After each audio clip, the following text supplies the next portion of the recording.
Hello everyone, welcome back to my channel Poppy's cooking and blog. আশা করি আপনারা সবাই ভালো আছেন, সুস্থ আছেন।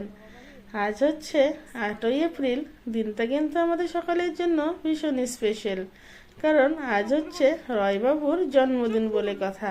প্রিয় মানুষটির যখন জন্মদিন, দিনটা তো স্পেশাল হতেই হবে। তো আজকের এই স্পেশাল দিনে আমরা কি করলাম সেটি আপনাদের সাথে শেয়ার করতে চলেছি।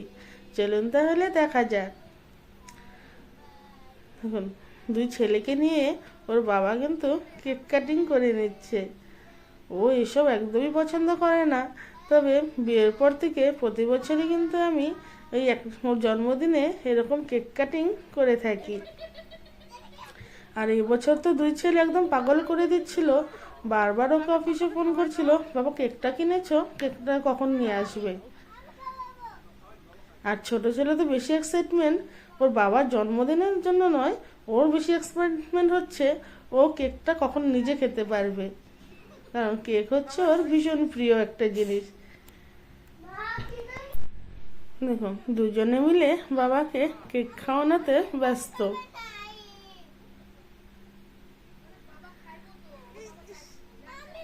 ফ্যামিলির সবাইকে নিয়ে এই ছোট ছোট আনন্দের মুহূর্তগুলো কিন্তু বেশ দারুণ লাগে। আর ভাবলাম আমার এই আনন্দের মুহূর্তগুলো আপনাদের সাথেও আমি ভাগ করে নিই। দেখুন কেকটাকে নিয়ে কি করা হচ্ছে।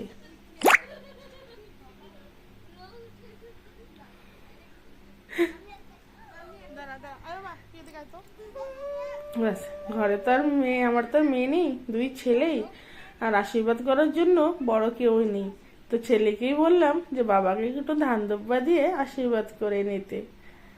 তো ছেলেই একটু ধান দুব্বা দিয়ে বাবাকে আশীর্বাদ করে নিচ্ছে, কারণ ছেলে মেয়েরাই তো বাবার সমান হয়, তাই না? তো আশীর্বাদ করে ওর বাবাকে এখন পায়েস খাইয়ে দিচ্ছে।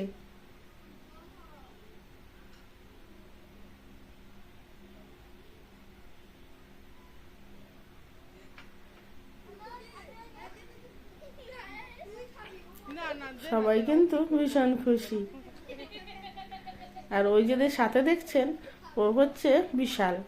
ওকে তো আপনারা আমাদের ছেলেদের জন্মদিনের ব্লগেও দেখেছেন। সবাই মিলে কিন্তু দারুণ এনজয় করছে।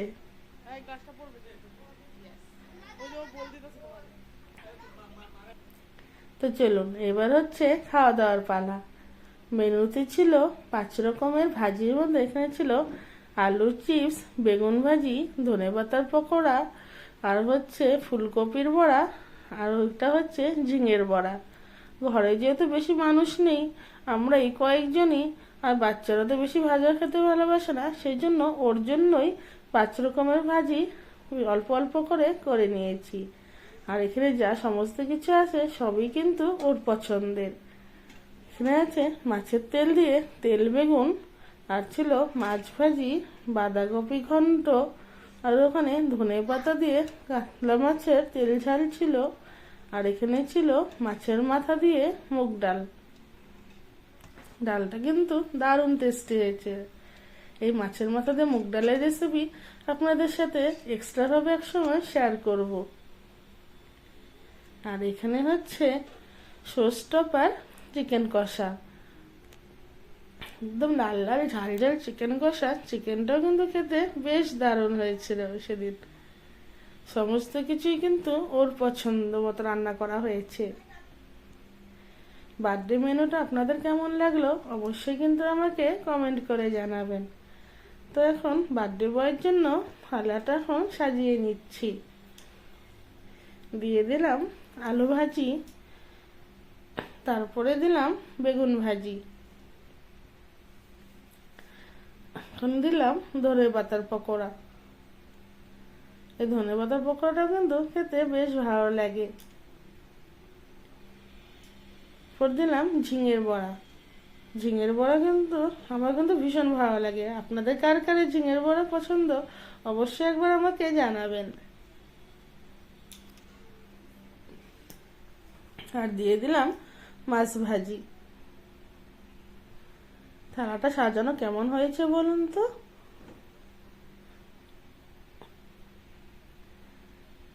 এইবার এই বার্থডে পার্টিটা কিন্তু রাত্রে আয়োজন করেছি। দিনের বেলা যেহেতু আমি ঘরে ছিলাম না, গিয়েছিলাম বাপের বাড়ি বাসন্তী পুজোতে, তো আজকে এসছি। এসে নিয়ে এই সন্ধ্যাবেলা এসব রান্নাবাড়ির সব আয়োজন করেছি। থালি একদম রেডি, এখন বার্থডে বয়কে খাওয়ার জন্য ডাকছি যে এসো, এসে খেতে বসো।